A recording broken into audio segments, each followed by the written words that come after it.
Vamos abrir as Escrituras? No Evangelho segundo segundo Lucas, capítulo de número 2.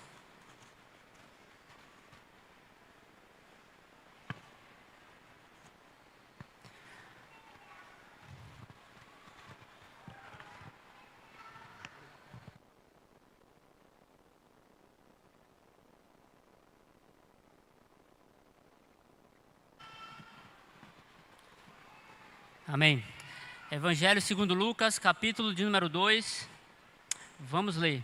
A partir do versículo número 1. Diz assim: Naqueles dias foi publicado um decreto de César Augusto, convocando toda a população do império para recensear-se. O primeiro recenseamento, foi feito quando Quirino era governador da Síria. Todos iam alistar-se, cada um à sua própria cidade. José também subiu da Galiléia, da cidade de Nazaré, para a Judéia, a cidade de Davi, chamada Belém, por ser ele da casa e família de Davi, a fim de alistar-se com Maria, sua esposa, que estava grávida. Estando eles ali, aconteceu completarem-se-lhes os dias, e ela deu à luz ao seu filho primogênito. Enfaixou e o deitou numa manjedoura, porque não havia lugar para ele na hospedaria. Havia naquela mesma região pastores que viviam nos campos e guardavam seu rebanho durante a vigília da noite. E um anjo do Senhor desceu onde eles estavam, e a glória do Senhor brilhou ao redor deles, e ficaram tomados de grande temor. O anjo, porém, lhes disse: Não temais. Eis aqui vos trago boa nova de grande alegria, que o será para todo o povo, e que hoje vos nasceu na cidade de Davi o Salvador, que é Cristo o Senhor. Isto vos será de sinal: encontrareis uma criança envolta em faixas e deitada em manjedoura.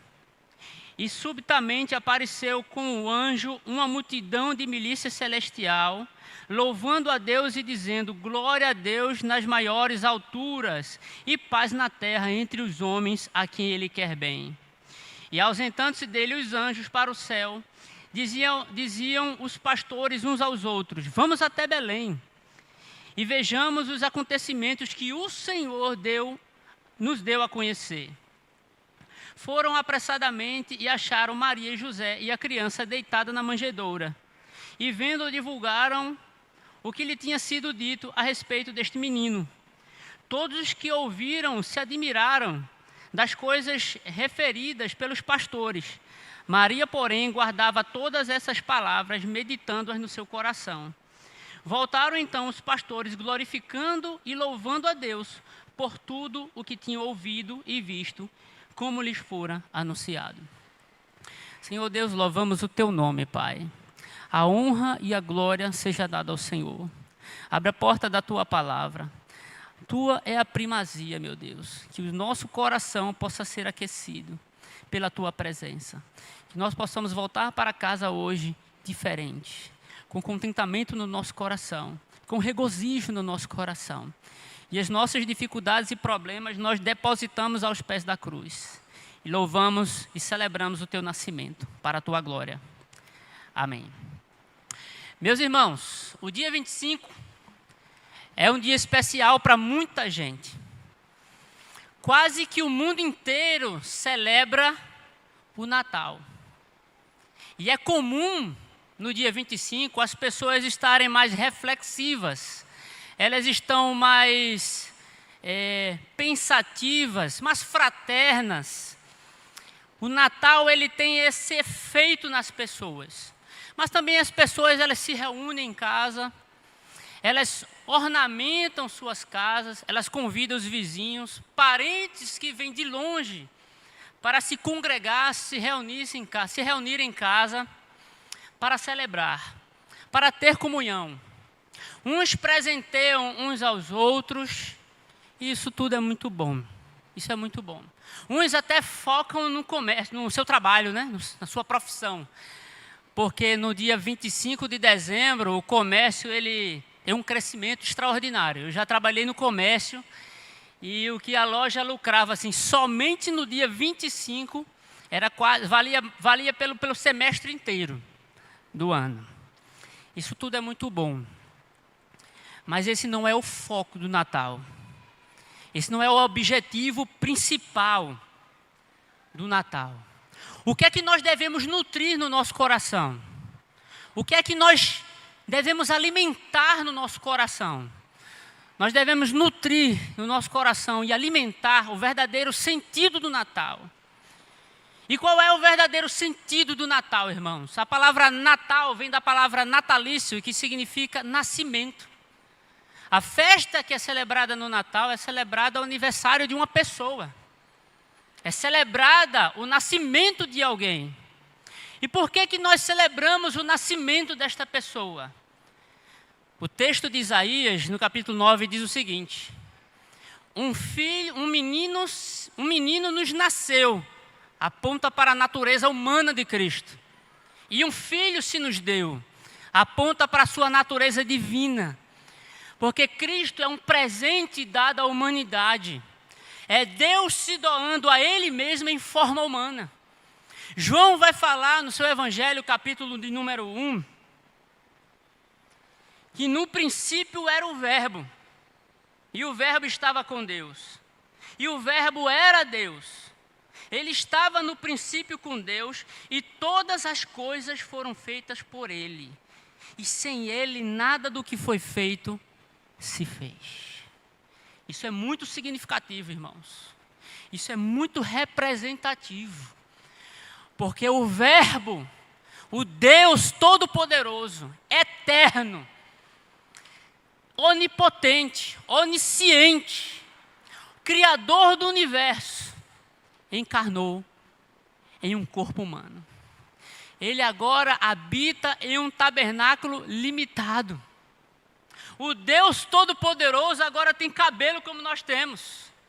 O Deus Todo-Poderoso, Ele agora tem olho, Ele tem mãos, Ele tem 5 dedos de um lado, 5 dedos no outro. Ele tem pernas como nós temos. O Deus Todo-Poderoso abandonou a sua glória para habitar e viver entre nós e poder se aproximar de nós.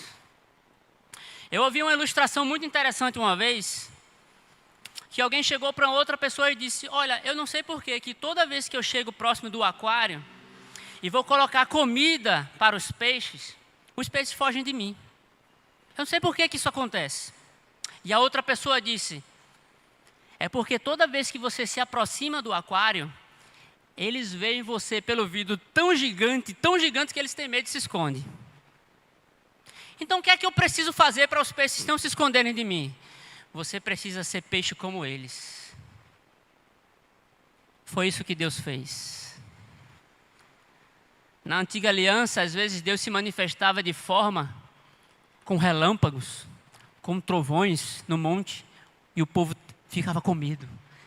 As pernas tremiam. Então Deus se fez peixe como nós, irmãos, e mergulhou no nosso aquário. E Ele se aproximou de nós. E Ele está conosco. Aleluia. E por que Ele veio habitar nesse corpo limitado como o nosso? Isso está escrito em Hebreus capítulo 4, versículo 15 e 16. Que diz o seguinte: porque não temos um sumo sacerdote que não possa compadecer-se das nossas fraquezas. Porém, um que, como nós, em tudo foi tentado, mas sem pecado. Acheguemos, pois, com confiança ao trono da graça, para que possamos alcançar misericórdia e achar graça, a fim de sermos ajudados em tempo oportuno. Nós não temos um sumo sacerdote que não possa se compadecer das nossas lutas, que não possa se compadecer das nossas fraquezas. Por quê? Porque quando Deus se fez carne, Ele passou as lutas que nós passamos. Está doendo? Ele também sentiu dor. Está se sentindo só nesse Natal? Ele também se sentiu sozinho. Está passando por lutas, adversidades, que às vezes você não sabe lidar com elas. Ele passou por lutas e adversidades também. Ele passou por tentações como nós passamos. Aleluia. E o texto diz: nos acheguemos ao Senhor, porque no tempo oportuno, mediante a sua graça, Ele nos ajudará, irmãos. Aleluia. Eu quero rapidamente, porque meu tempo é curto, compartilhar com os irmãos aqui somente algumas verdades que nós podemos aprender com o texto que nós lemos. A primeira verdade que nós aprendemos com o texto que nós lemos é que as circunstâncias da nossa vida, elas não são obras do acaso. O texto diz que Jesus nasceu no tempo em que Augusto César era imperador romano.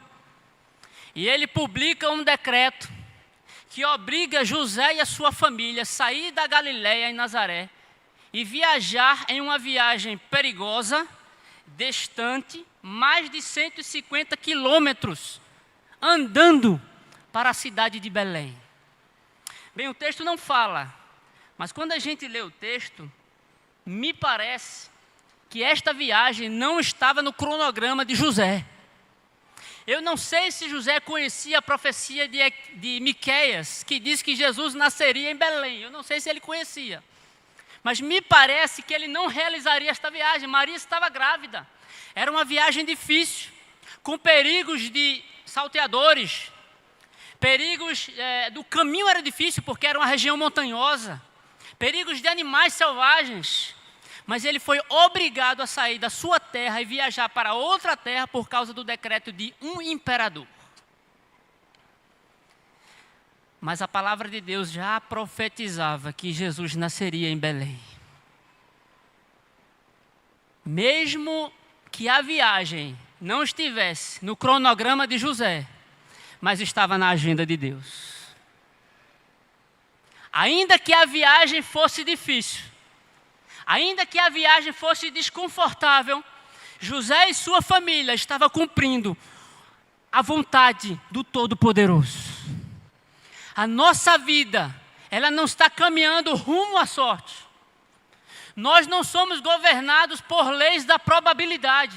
Nós somos governados por um Deus Todo-Poderoso que tem o controle da nossa vida. E ainda que por meio das decisões de governantes, ainda assim Deus está no controle. Nós vivemos um tempo de muita ansiedade.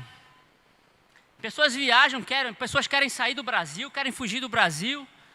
Estão com medo das decisões que os governantes tomam. Mas Deus está no controle de tudo, irmãos. O nascimento de Jesus, ele é marcado pela soberania de Deus, pelo controle do Todo-Poderoso, aquele que está sentado no trono e ele governa a nossa vida. A segunda lição que nós aprendemos com esse texto é que mesmo ele sendo Deus encarnado, Deus eterno, Deus Todo-Poderoso, parece que não há lugar, muitas vezes, no coração das pessoas para ele. O texto diz que quando a família chegou em Belém, não havia lugar na hospedaria. E isso é simbólico, isso é representativo. A Bíblia não diz nas hospedarias, diz na hospedaria. Parece que é uma específica. Não sei se havia muitas, não sei. Mas não havia lugar para Deus ali. E José achou um estábulo. E ali o Senhor Jesus nasceu. Como é que está o nosso coração hoje? Está como aquela hospedaria? Ou está como estábulo? Porque às vezes há tanta coisa no nosso coração, sabe, irmãos? Há tanta coisa para se fazer no nosso dia, no nosso cardápio, no nosso controle, que a gente vai passando assim, sabe? Netflix, sessão da tarde, a viagem, o passeio ao shopping, o encontro com os amigos, tudo isso é lícito, tudo isso é muito bom. Mas parece que o evangelho é apenas só um item na nossa agenda, no nosso cardápio, e ele vai passando. E parece que Deus, sendo tão maravilhoso, tão poderoso, parece que às vezes ele não é tão maravilhoso assim, ao ponto de haver tantas coisas no nosso coração que a gente vai deixando ele de lado. Irmãos, que o nosso coração seja como aquela estalagem. É simples. Mas Deus está ali, habitando nela. O Todo-Poderoso está ali, nascendo no nosso coração. E ali há contentamento. Ali há alegria. Aleluia. A terceira verdade que eu quero compartilhar com os irmãos é que o texto não diz paz na terra a todos os homens. O texto diz paz na terra a todos os homens a quem Deus quer bem. Quem são os homens que Deus quer bem? São aqueles que Ele estende a sua graça. São aqueles a quem Ele estende a sua misericórdia. São aqueles a quem Ele estende o seu favor. Se você está aqui hoje, não foi obra do acaso. Se você está aqui hoje, não foi simplesmente a reflexão da sua vontade ou você foi coagido pela sua vontade. Se você está aqui hoje, é porque o Deus soberano e a sua providência lhe trouxe aqui. É porque era necessário passar por Samaria, entende? Era necessário você estar aqui hoje. Às vezes as pessoas ilustram a mensagem da salvação de Deus da seguinte maneira.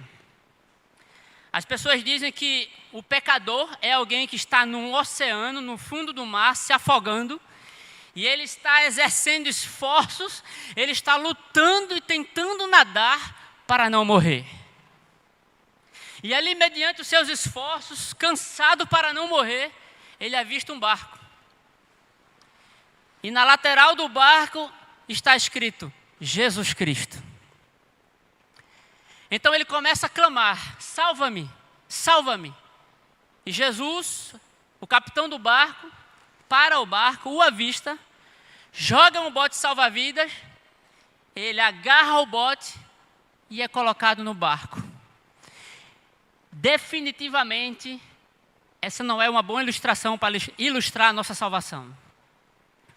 Eu vou tentar ilustrar a nossa salvação da seguinte maneira. Nós estamos no fundo do oceano, no mais profundo do oceano, morto. Somente a carcaça. Não há nada que nós pudéssemos fazer para subir ou para nadar. E o barco do Senhor vai passando por cima. Nós não o avistamos, mas Ele nos viu. E Ele mergulhou no mais profundo do oceano. Pegou aquela carcaça com a mão, que sou eu e você. Levou até em cima, colocou no barco e restaurou para a sua glória. Esse é a nossa salvação. Louvado seja o nome do Senhor. Aqueles homens foram iluminados pela glória de Deus. E eles foram humilhados naquele momento. Porque quando nós estamos na presença de Deus, nós somos levados à humilhação. E diz o texto que aqueles homens ficaram tão alegres com o que eles receberam, que eles disseram, vamos até o local onde Jesus nasceu, onde esta criança nasceu, e ver tudo aquilo que Deus nos fez conhecer. Aqui está outra lição que nós aprendemos. Nós não produzimos o conhecimento de Deus. Nós não fabricamos a mensagem de Deus. É Deus que nos dá ela a conhecer. Tudo que os homens fabricam é invencionice. Papai Noel, todas essas culturas que tem aí, é invencionice. Tudo que nós conhecemos vem a partir da sua palavra e daquilo que nos foi revelado. Quinta e última verdade. Todos que se encontram com Jesus nunca retornam da mesma maneira. Aqueles pastores foram até o estábulo. E ao verem Jesus, diz o texto, no versículo de número 20, voltaram então os pastores, glorificando, louvando a Deus, por tudo que tinham ouvido e visto, como lhes fora anunciado. Todos aqueles que se encontram com Jesus, eles experimentam alegria e contentamento no seu coração. E essa alegria e esse contentamento é que nos impulsiona a falar do Evangelho, a pregar as boas novas. Lembra da mulher samaritana? Aquela mulher saiu por toda Samaria anunciando o Evangelho. Lembra dos reis magos? Quando eles encontraram com Jesus, eles não voltaram pelo mesmo caminho, não voltaram para Herodes, voltaram por um outro caminho. Porque todo aquele que se encontra com Cristo, ele nunca mais vai andar pelo mesmo caminho. Que este seja o sentido do Natal. Jesus Cristo, o Deus Todo-Poderoso, se esvaziou de si mesmo e se aproximou de nós. E nós devemos nos aproximar dele, mediante a sua graça, em humilhação. E que esse dia seja um dia de contentamento e regozijo no nosso coração. Amém, irmãos? Que Deus aplique a sua palavra no meu e no nosso coração. Que Deus abençoe em nome de Jesus.